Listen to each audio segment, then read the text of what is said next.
भानगढ़ एक ऐसी जगह जहाँ हजारों जिंदगियाँ एक ही रात में तबाह हो गई थी और ये राज्य एक ही रात में उजड़ गया था। भानगढ़ के बारे में तो हम सभी जानते हैं। ये इंडिया के one of the most haunted places में से एक है। पर धीरे धीरे वक्त बीतता गया और अब ये एक टूरिस्ट प्लेस बन गया है। भारत सरकार ने यहाँ पर टूरिस्ट के लिए बहुत सारे नियम बनाए हैं और उनमें से एक ये भी है कि दिन ढलने के बाद किले में रुकना सख्त मना है। पर आजकल के साइंस के मानने वाले इस किले को उतना हॉन्टेड नहीं मानते हैं।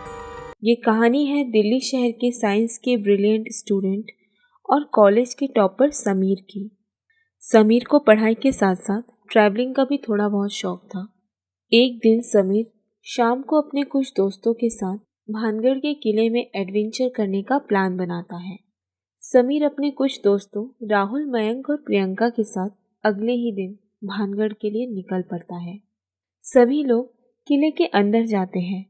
वो लोग वहाँ के भूतों का बहुत मजाक उड़ाते हैं। दरअसल वहाँ किसी को भी भूत प्रेत पर विश्वास नहीं था। शाम होने लगती है। सूरज भी लगभग डूब ही चुका था। वहाँ के गार्ड ने उन्हें पहले ही हिदायत दे दी थी कि शाम को 6 बजे से पहले वापस आ जाना।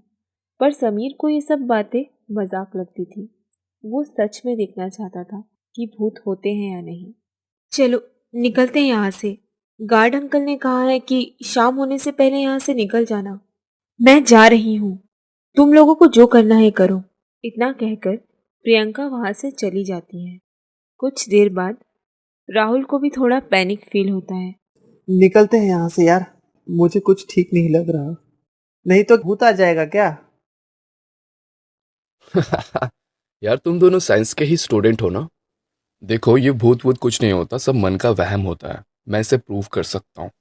अच्छा सुनो, मैं इस किले के अंदर आज सारी रात रहूंगा, वो भी बिना डरे। तुम देखना चाहोगे? नहीं, अब तो मुझे प्रूव करके ही दिखाना पड़ेगा। समीर जो कहता है वो करके ही दिखाता है। तुम लोग नहीं जानते हो? चलो अब जाओ तुम दोनों, कल सुबह मिलते हैं। और हाँ, मेरी चिप्स के पैकेट दे देना प्लीज। मयंक और राहुल किले से बाहर चले जाते हैं। अब समीर पूरे किले में अकेला था, बिल्कुल अकेला। वहाँ पर सिर्फ अंधेरा था, बस उसके मोबाइल का फ्लैश ऑन था। समीर बैठे बैठे बोर हो रहा था। फिर उसने सोचा कि क्यों ना किले का थोड़ा जायजा लिया जाए। अचानक उसे एक अजीब तरीके की आहट सुनाई देती है। वो सोचता है कि ये उसके मन का वहम है। आधी रात हो चुकी थी। समीर की आंखें बंद हो रही थी।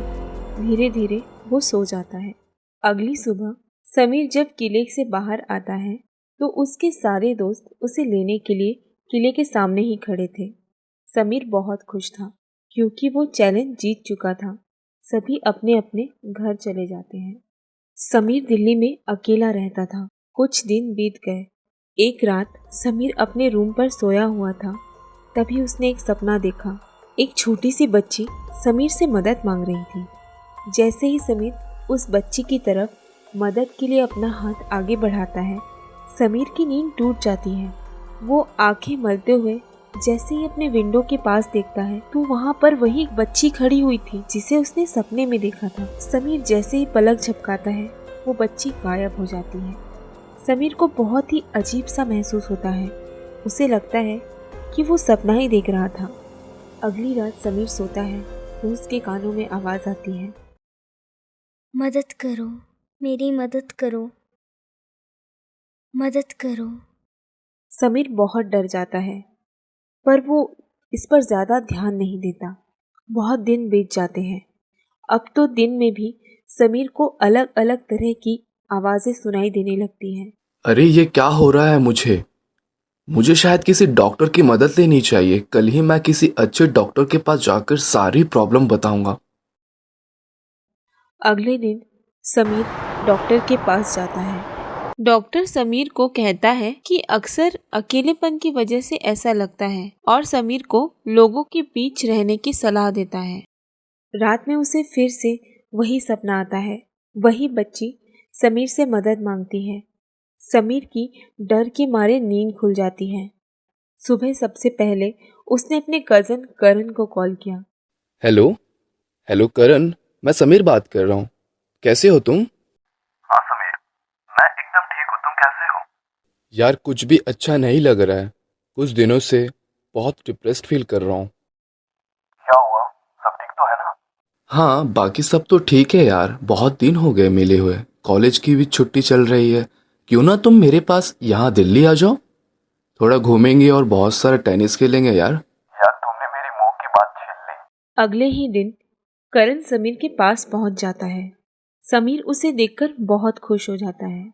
दोनों आपस में सारी बातें शेयर करते हैं।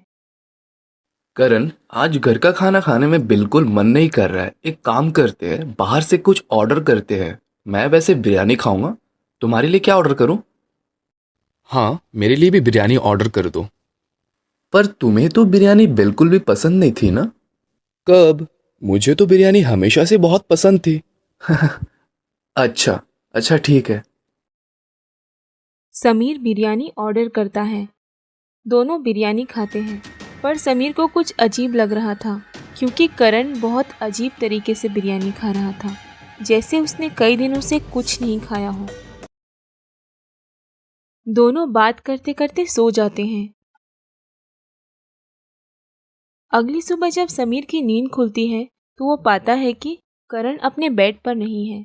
वो उसे आवाज़ लगाता है पर कोई जवाब नहीं मिलता। 2 घंटे बाद अब समीर को लगता है कि करण कहाँ गया होगा। वो पूरे घर पर करण को ढूंढता है पर वो उसे कहीं नहीं मिलता। थोड़ी देर बाद समीर करण को कॉल करता है। हेलो हेलो करण, कहाँ हो तुम? हाँ समीर, घर पर ही हूँ मैं। तुम घर पर नहीं हो, मैंने पूरा घर छान मारा है। अरे समीर, मैं अपने घर पर ही हूँ।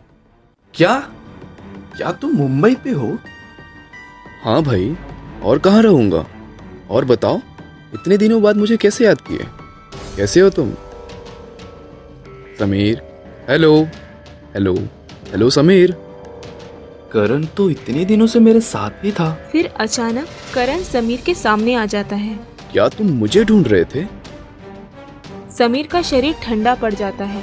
वो कुछ नहीं कह पाता। देखते ही देखते करण वही छोटी बच्ची बन जाता है। उस घटना को हुए कुछ समय बीत गया था। समीर को अब बुरे सपने आने बंद हो गए थे। अब समीर भूत प्रेत पर विश्वास करने लगा था। समीर ने अपने इस एक्सपीरियंस को एक किताब में लिखा और समीर की किताब पब्लिश हो गई। आगे चलकर समीर एक जाना माना पैरानॉर्मल एक्सपर्ट बन जाता है।